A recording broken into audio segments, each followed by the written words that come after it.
For today's post, we're going to focus on the opportunity that's coming out of the current risk. You will hear from specialists in different business service areas 10-minute segments about the opportunity that can come out in their particular area of expertise. Digital marketing, legal contracts, human resources, of course, process. This video, this post is all about productivity. Our goal is that at the end of this, you have action points, you have ideas, plans, tasks that you can carry forward. This is about giving you something new to do, a better way to work, an innovative way to work, someplace to focus your attention that is going to lead towards more work, towards productivity. And of course, as always, I welcome comments and questions about anything you hear here today. Everybody who's participated will be glad to address anything directed towards them. Enjoy. I'm joined now by Heather Riggs of Atlanta Legal Marketing. Can you give us the snippet of your role as a digital marketer? Yeah, so I am the founder of a company and a lawyer as well, which is why I went into legal marketing specifically, speaks to my heart. Late March, early April of 2020, we're all in self-isolation. What is changing right now from a digital marketing perspective for businesses?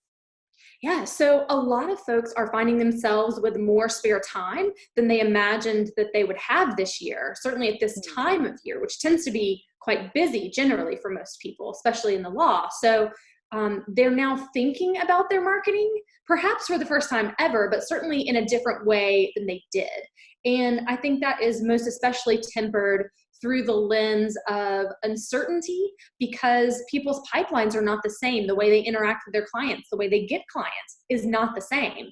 And so they are thinking about digital marketing strategies and the internet, which seems to be just about the only safe place these days, as a means for making sure that their pipeline lasts them however long all of this is going to take, because we don't really know. So relying on client matters that have come in already, we don't know when those will naturally conclude. And the fact of the matter is, courts are closed right now. So a lot of them are not going to conclude, which means, settlements that may have been counted upon are not guaranteed in any particular timeline. Outcomes of cases that would have been near certain, 6 weeks ago are now totally up in the air. So continuing with new client matters, especially for those who can do unbundled legal services. So, things like family law, estate planning, these are ripe for doing project-based work that is out of court, that is not dependent on any particular timeline. It's not really even dependent on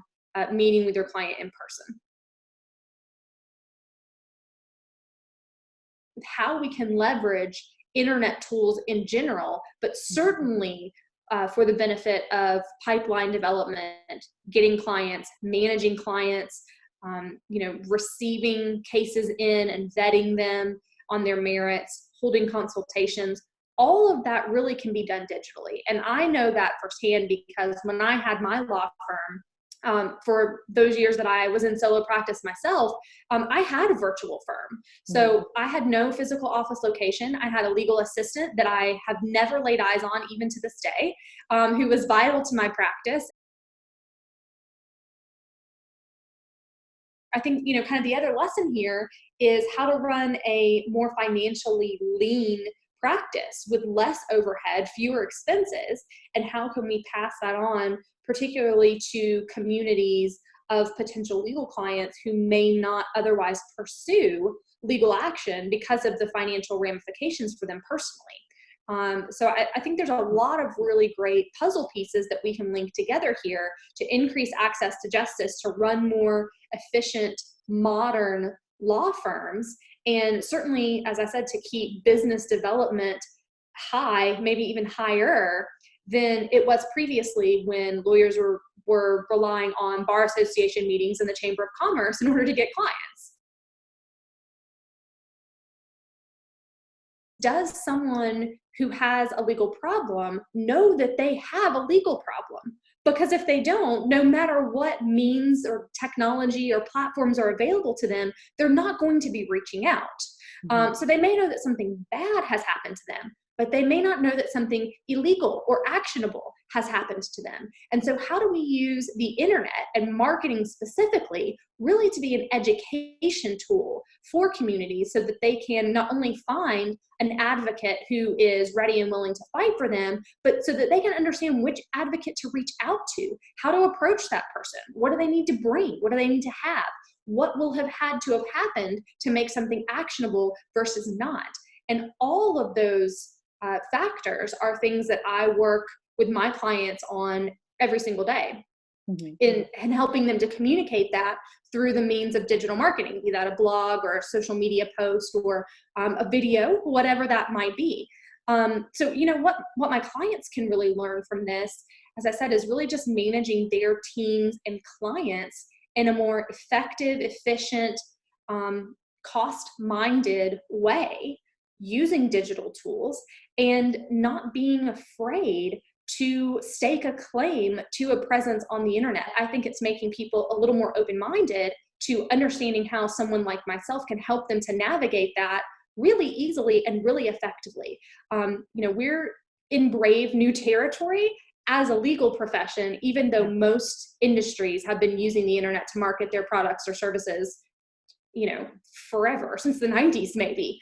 But because of compliance, people tend to be afraid. I think this has perhaps increased our anxieties in some areas, but really disarmed us in other areas that I think is really magnificent and wonderful. So I hope people will take this time, especially if they're finding they have time on their hands, to consider how the internet can really enhance their practice, both in terms of getting new clients and serving those clients that they get. It's not just a question of letting the world know that a business exists, but letting the world know when they need the use of that business. And this is certainly a lesson that every industry, every business owner should be thinking about. And this is where marketing, obviously marketing plays a role. So the big change also going forward, the opportunity that we're getting out of this risk is maybe just even that shift in mentality. I mean, from a marketing point of view and the use of technology for doing that, what does that tell us? What can we learn about reaching an audience that we had either not considered or didn't realize we could reach previously? Yeah, so, so many practice areas are dependent on catastrophe. So let's take personal injury, for example.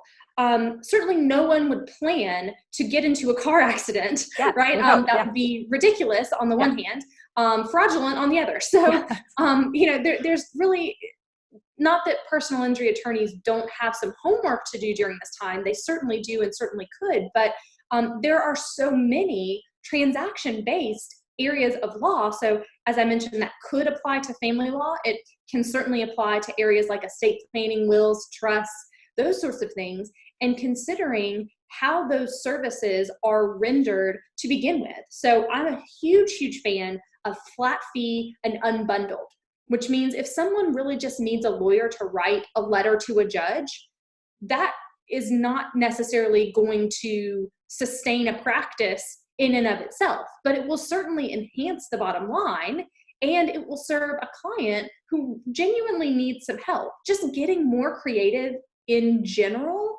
and thinking about, wow, does every client have to take advantage of this full scope of services, or could I make this a la carte? My entire business model is based on a la carte for that exact reason, that I feel that if a client comes to me and says, you know what, I've really got my marketing handled except for Facebook, or except I really don't have time to write a blog, then that's something we're able to do for them. And I was inspired by unbundled legal services when I designed my practice, my business that way. And so I hope that attorneys will be thinking about how they can, even if they want to use that as a gap filler, how they can do that really effectively, even just for the time being. Opportunity to understand who needs your solution. So people who are suffering that may not be aware that you exist, or other side may not be aware that they're actually suffering or there's a solution to their pain. Unbundle your services. Again, creativity with what you offer and how you offer it, and then creativity in communicating with them. Perfect. Thank you so much, Heather. Yes, thank you, Rebecca. We're here with Fibia G of Found Professionals. Fibia, tell us who you are. Hello, I'm Fibia G with Found Professionals based here in Atlanta. And we are a boutique executive search company. And we're pretty much focused on matching candidates with great companies based on just shared values and good cultural fit. We see that more and more companies and candidates like to have that shared mission statement and ideas that works really good for both candidates and companies. Definitely lots of changes on our side. What I see some trends on the hiring end is companies are definitely afraid to hire. We hear about layoffs. We hear about people put on just some furloughs or leave of absences. So a lot of the companies are more in just survival mode rather than hiring. And it just depends. We do have some clients that actually are still hiring and they're going on with their virtual interviews and virtual onboarding, which is really interesting. And I believe that would actually translate into business after the crisis is over. Companies that are hiring are definitely hiring for critical positions that they have. And we work more with executive level roles, and we still see some of those being just very important. So companies are going on with their interview process. So what we see is they're getting more and more used to all kinds of online tools, right? Like Zoom or Skype or whatever other tools there are out there, and learning to do literally end-to-end interviews on a video. So there's some tips, that you kind of have to keep in mind as a business when you do online interviews. Like you have to go into a video interview as you would into a face-to-face interview. Make sure you know the job description, the candidate's resume, their experience, so you know who you're talking to. So you have to treat a virtual interview the same way as you would a face-to-face interview. Be prepared. If you're a business who likes to do more of casual interviews, like you'd walk into an interview and offer coffee or water to your candidate, do that on video interviews and let them know in advance, hey, feel free to have a coffee or feel free to have water or something with you, because a lot of times that helps the candidate feel more comfortable. And when they are more comfortable, they just tend to be more themselves. So keeping in mind some of those things, that we can bring more of that human interaction and personal touch from face-to-face interviews into virtual interviews. And then other aspects like good lighting, and when you do get ready for an interview, have your video on as you join. Don't forget and start your interview and then later on you're like, oh, I forgot to turn this on. So, we as businesses, we expect professionalism from the candidates that we're interviewing. So it is good practice that we actually show professionalism as well. So those are some of the aspects that companies can do as they prepare to do more virtual interviewing. And then from there, bringing people on board, there are pre-assessments that they can send their candidates to do before they bring them on board. Are they putting hiring on hold, or are they actually reevaluating what positions they need to hire at all? Good question. So some companies are putting hiring on hold, or they're doing hiring freezes. I think this is a really good time to treat hiring more as a delay, but not stopping it altogether. Mm-hmm. So what that means is building our pipeline of candidates now, and that's what will prepare us for when this crisis is over. Because we do know it's going to end, we just don't know when, right? Mm-hmm. So when it ends, companies are going to have so many other things to do to go back to normal life. If they spend time now on vetting candidates, it will make the process when the hiring freeze is over faster. And I believe it will actually save, money and time at that time, when they will only have those candidates that they've interviewed during the few weeks or months while we are down. And then they can just go and bring them on board. So what they can do is go through the whole interview process, as they would and as they're learning. And we're all learning. This is new for all of us, how to do it exactly. But just don't give an offer letter out. And the most important part here is to be very transparent with the candidate. Just candidates are very understanding during this time. They know what it means. So telling them, we would like to bring you on board. We believe you would be a really good fit for the company, that you'll be happy here. But obviously, we don't know yet when we'll be able to start the hiring. So are you okay to hold for a few weeks and just set up a start date once we know better when we can start? So I believe that as long as we are transparent with our candidates, and most of them are flexible because we all understand what the times are, that's the best approach. Building the pipeline of candidates, having a good pool of vetted candidates, and then just wait to start to put the start date whenever you're ready. I wonder how many businesses are so maybe used to hiring or have not actually given that much thought to that environment in the office. They say, we're hiring somebody, they're coming in for an interview, we'll just use the conference room. So what I like about what you're saying is this is an opportunity to think about that as a whole, not just a virtual environment, but even what does it mean what sort of environment do you want to create for interviewing your candidates, whether virtual or in person, forever in the future. What are some other things that lessons that we can learn now that are actually going to make us better at hiring going forward? Right. Well, to start with, I believe that this actually will continue after the crisis. I think companies are forced to learn some aspects of the way to do business, to the way to do hiring, the way to bring people on board to work remotely that they weren't maybe even as open to do before, or they didn't think about it before. So now they're forced to learn those, and they're going to realize that it actually works very well. And what I'm hearing from a lot of other people in the recruitment industry out there is that, we've been saying this for a long time. We have to get more into the virtual work, virtual recruiting, because it saves time and cost. So how do we do this? So I believe that once the company are going to see the benefits of this will carry on way after the crisis, and they're going to enjoy it. Now, back to your question, businesses are starting to talk even more and more about culture these days. Like, we have a great culture. It's all about culture. Well, very few of them know what the culture actually is within their own company. So I believe this is a good time to really figure that out. What is your culture? And something that culture is just, having a ping pong table, or we're serving beer on Friday afternoon. Okay, that could be part of the culture, but there's way more. It's about team engagement. How do you make everyone feel like we're part of it? We're together, right? So, especially with remote work, how do we do that?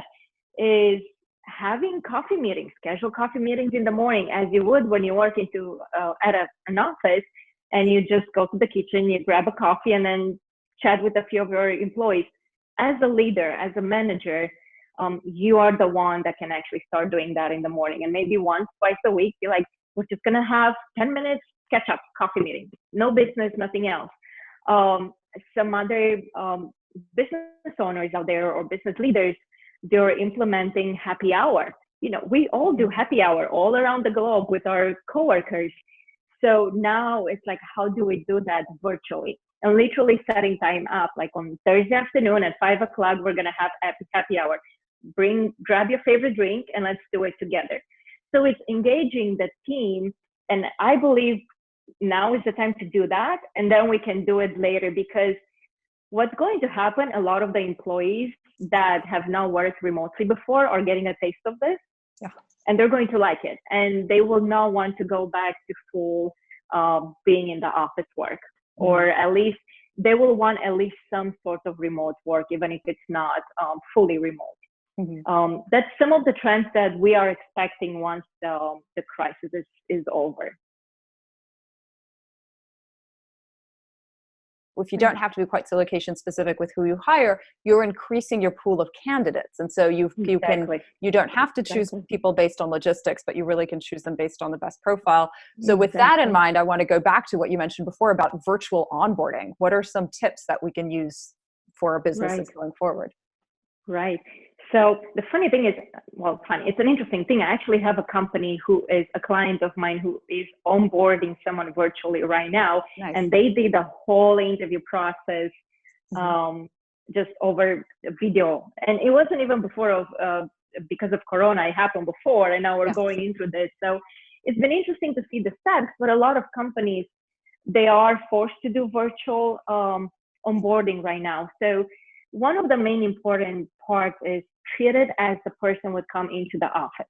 What that means, as a manager or whoever the hiring manager, the business leader is, set up a time in the morning with that person to just, again, have a coffee or have 30 minutes where you can talk to them and just make them feel welcome. This is your first day. Like, what would you do if this person would walk into your office today for their first day? Right? As a manager, you will probably bring them into your office or set some time to talk to them and just kind of give them this is how we do business here. This is how we like to do.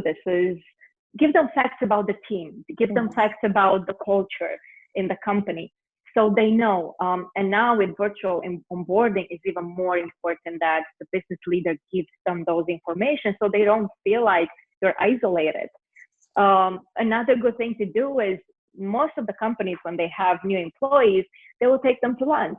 Well, you can't do that right now. So maybe considering giving them a credit, $20, $25, and say, hey, go on Grubhub or Uber Eats and order yourself a lunch today, have lunch or not, and then maybe even encourage a couple of the more outgoing team members to set up a Zoom meeting and have lunch together. Yeah. This is how you would bring that person on and make them feel like they're not alone. Because just imagine this person starting remotely at a company that's not fully remotely in general. So they're also trying to figure out how to do this. And then they're there thinking, okay, what am I supposed to do? So it's the manager's duty to really make sure that this person feels like they're part of the team.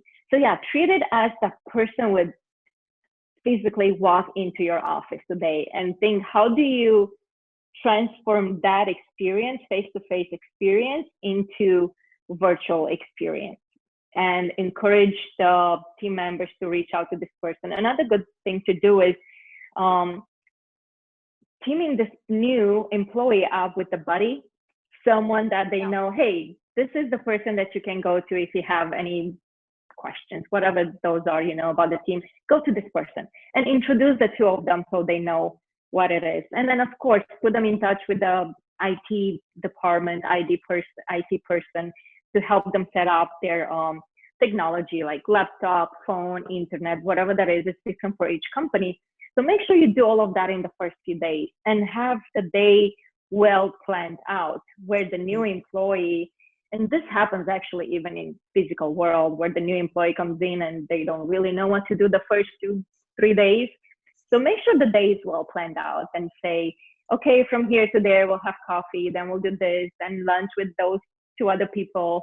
And then here's some orientation online that you can do, and then we'll talk tomorrow. So make sure that everything is very well. We have to keep the structure going as we work online. So those are some of the things that businesses could do as they onboard people virtually. Well, I think having a good pipeline of candidates is always a really good idea for companies. A lot of companies are finding themselves, not just now in the crisis, but normally, they find themselves in places where they need to hire for this role, and it could be a critical role, and they realize, we need this person yesterday, and we all know that it's hard to find really good talent out there. So they find themselves in a position where they need this person, but it takes months to find them and bring them on board. So having a active candidate pipeline, it's a really good idea for businesses at all times. Keeping that on, there are businesses who can afford to have their own recruiters, partner with third-party agencies that can do that. Obviously, right now, HR departments are really busy because they're dealing with so many other employee situations and issues, right? So I would say, as recruiters, business owners, maybe take a little bit of the workload from the HR people and don't make them deal with the recruiting during this time. Mm-hmm. But in general, it could be recruiters, talent acquisition, HR, whoever is dealing with that, or partner with third-party agencies, but have a pipeline going. And what that means is constantly looking for new candidates, networking with professionals out there, doing interviews. The most important aspect, again, is being transparent with the candidates, letting them know we are building our pipeline. We don't have an open position right now that would feature experience, but we expect to have one in the future. So we are vetting candidates for this position right now. So as long as you are really open with the candidates, I think that's perfectly fine, because there are a lot of candidates, there are a lot of professionals out there who are employed and they're open as well. Like, okay, I'm not just willing to jump to this new job, but I'm open if the right opportunity comes along. So as long as there's transparency on both sides, this approach works very, very well. Think of HR as an ongoing thing. Think of hiring as an ongoing thing. It's always there. There are always things you can do to manage and protect your business.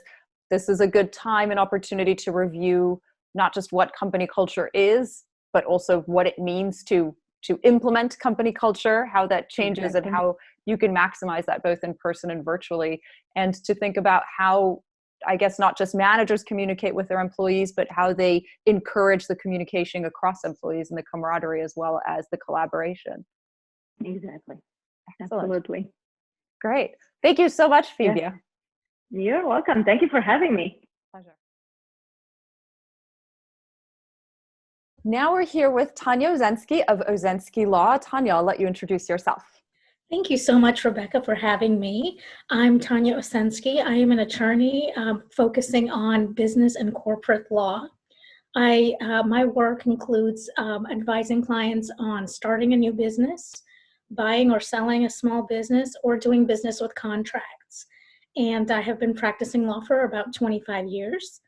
And this has been a very interesting time, hasn't it? It sure has. So tell us how this has been interesting. What are the changes we're seeing or of greater importance in your line of business for your clients?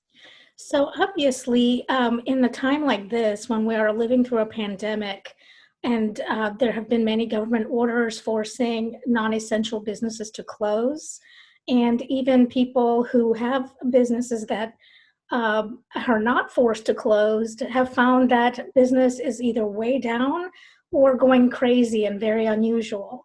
And whether you are a supplier to someone, services or products, or you're a customer and receiving services of products or from others, there are situations where people cannot fulfill their contractual obligations. So they're looking at either how to handle their own breach of contract or how to handle someone else's breach of contract. And so they're looking at the contract and taking a look to see if there's a force majeure provision in the contract, which is a provision that allows a party to excuse their performance during a time that is unusual, something that they have not had any control over, like a pandemic. But unfortunately, many force majeure provisions may not offer the advantages that people hope. Sometimes they don't specifically mention something like a pandemic or an epidemic or a disease outbreak or words of that effect. And in some states in the United States, some laws don't allow a clause like that to offer protection unless it mentions those words. And some cases, some states do, but a lot of states don't. But also there are issues where there's a government order, and fortunately, all provisions like a force majeure provision usually enumerate a government order or a shutdown as an excused event that would allow you to either postpone your performance or excuse your performance altogether. So in that case, we look at whether that business is in a particular city or county or state that has issued an order. And not all states and counties and cities have. So it becomes a really interesting case-by-case evaluation of whether the contract gives you any kind of remedy or not. So it's very important to take a very close and detailed look at if there is a clause like that, what exactly it says, because sometimes the clauses will say, if an event like this occurs and it does qualify, you have certain obligations. You have to notify the other party of when you have to do it. Sometimes you have to provide a schedule for when you expect the event to end. Sometimes you have to provide an allocation of how you're going to split up your products or services among your existing customers and advise clients like that. And sometimes, especially interesting, there are many times that the clauses exclude payment obligations. And I was dealing with a commercial lease yesterday for a client who had a provision in his commercial lease that said that except for the tenant's payment obligations, such obligations are excused. So in other words, the tenant had to continue to pay rent even though this event would have qualified him for the force majeure. So the only avenue that he had left at that point is to ask the landlord for some kind of relief. And of course, the landlord could be nice about it or may not be. Right. I'm curious, how have people approached, in your experience, the force majeure clause in the past? Do business owners tend to take it seriously in the sense of, are they looking at that in detail, or is it generally considered a that's never going to happen to me type of thing? Exactly. And it's just boilerplate, right? People look at it in a contract. If they see it, they just skim over it. If they read it at all, it's just boilerplate, and they think they're all exactly the same, and it's just legalese. Yeah. And unfortunately, it has a lot of times no effect on the contract at all. But in times like today, when it does have an effect, people start to realize, hey, I should have paid better attention to this. And one of the things that I am telling clients too right now, if your business is slow, this is a great time to review your standard contracts and update those provisions if you haven't taken a look at that, and seeing what other parts of the contract may be relevant in a case like this. So there's good and bad that can come with it. It can give people a lot of relief right now, or it could give you a big red flag of something that you need to take a look at for the future. Well, and it's funny because sometimes something happens and we learn from it and fix whatever it is going forward, but tends to never happen the exact same way again. Right. So you will never have perfect contracts that will answer every particular situation in the best possible way. You just can't predict everything. But it is something that to keep in mind and think about what would happen to my business if this were to happen again or something similar. And there are ways to address things in the contract, not just in a force majeure provision, but in other ways, things like obligations that will comply, that the parties will comply with laws and government orders, termination of options. And one of the best ways to have a contract that will work for you more often than not, which is impossible 100%, but it's possible to improve contracts, is to give yourself the most options possible. Right. And it depends, of course, on your leverage at the time of negotiating the contract. But the more optionality that you can build into your contracts, whether it's options to suspend services, to terminate the contract early for various reasons, options to adjust schedules, adjust pricing, all kinds of options that you can build in will give you a whole smorgasbord of relief that you can evaluate and see what might work for you in a particular situation in the future that you can't predict. What questions should people be asking of their attorneys now and in the future to have all those optionalities in their contracts? That's a great question. I think right now it's important to have your attorney review your contracts, especially those business critical contracts, mission critical contracts, to see what relief is available. Because it's not just the force majeure provision alone, it's all of these other provisions like termination and compliance with law and all of these other provisions that might fall in. But also review your standard forms, like I mentioned, to see how you can do this better in the future. How can you improve your contracts in the future?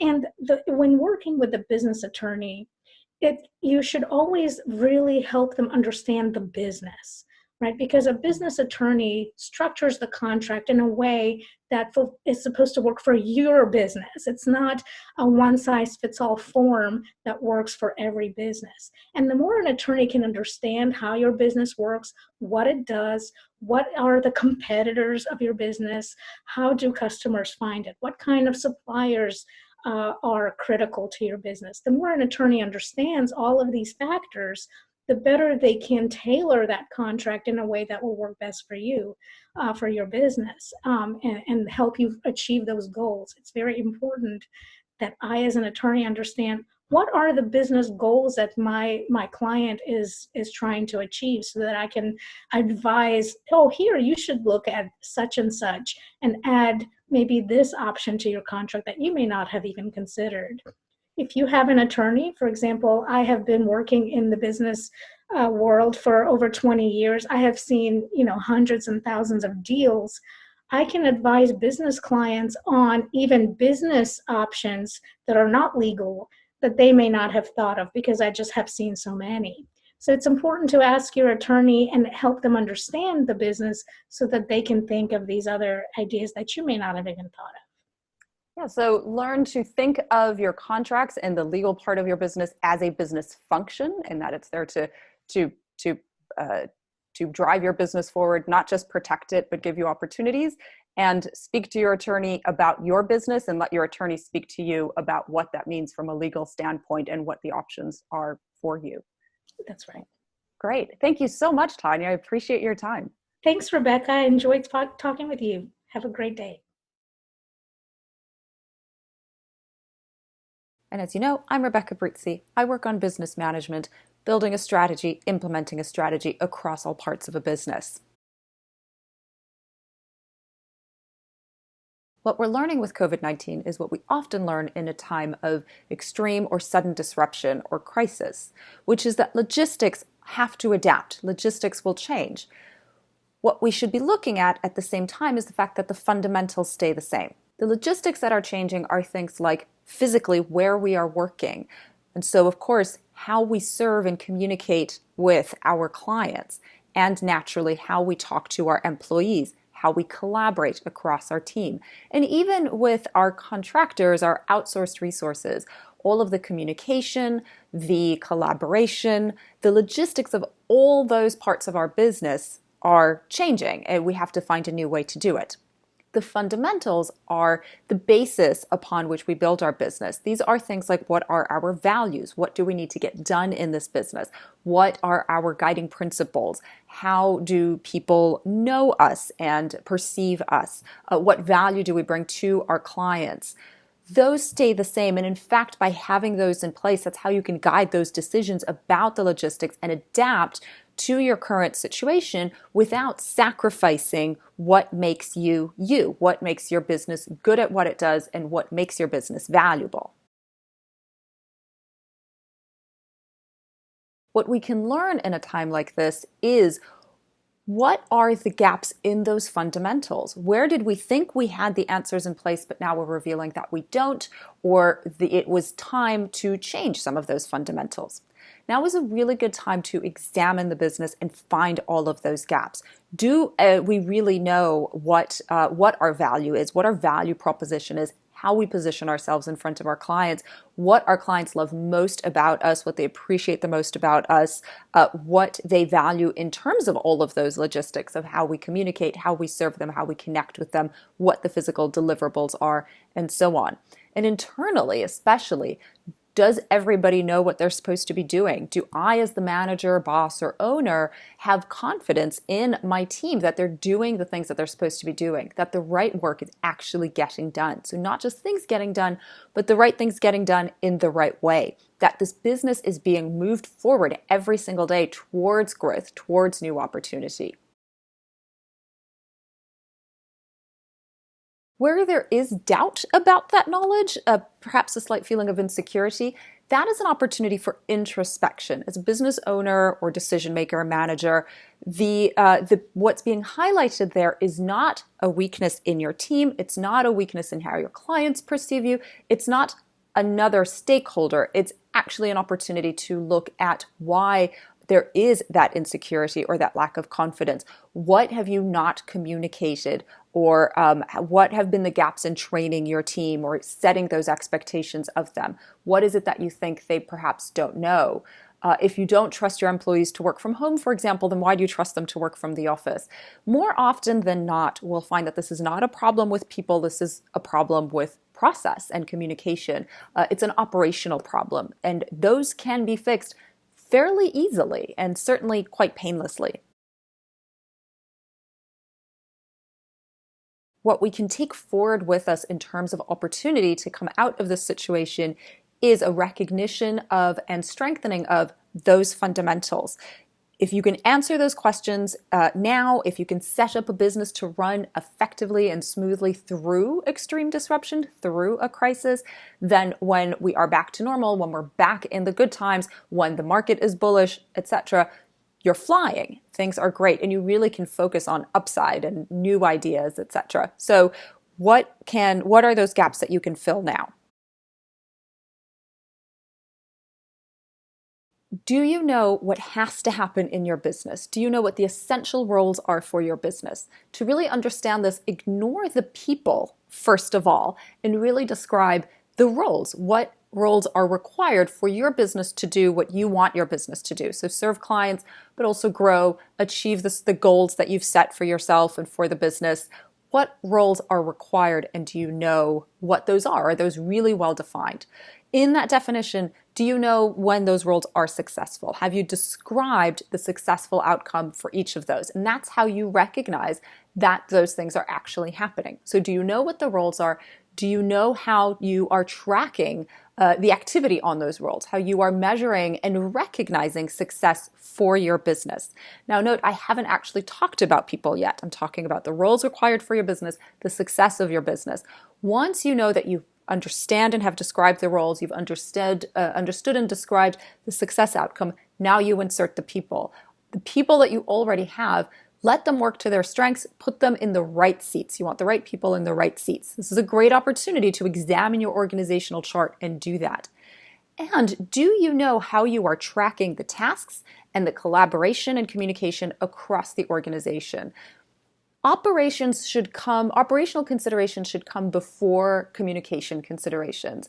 When we go from being in an office or co-located to suddenly being remote, the first thing we think about is communication, and that is very important. However, if you don't have these questions down, if you haven't defined the roles, the success measurements, the recognition of success, the right people in the right seats, then communication itself is not solving those problems. So while it's important to understand how you're communicating across your team, that has to be in respect of all those other elements, those other fundamentals. Again, the logistics of communication can change at any time. You can adapt that side of things. It's what people should be communicating, how often, and what they're beholden to, what their responsibilities are. And you can think about this as the two sides of the responsibility coin. On the one side is the responsibility of the employees, and they have a say in that. On the other side is the accountability. So how are you keeping them accountable and yourself? Any standard you put in place for your employees should be applicable to you as well. And in fact, it should be applicable to you first and foremost. A manager, a leader must lead by example. Model the behavior you want to see. Understand what roles have to occur, what needs to happen in your business. Understand how you recognize success in your business so that those roles are doing the correct things, and put in place the correct way to communicate and collaborate across your team. Over communicate, especially when you're no longer co-located, rather than under communicate, but have a structure in place.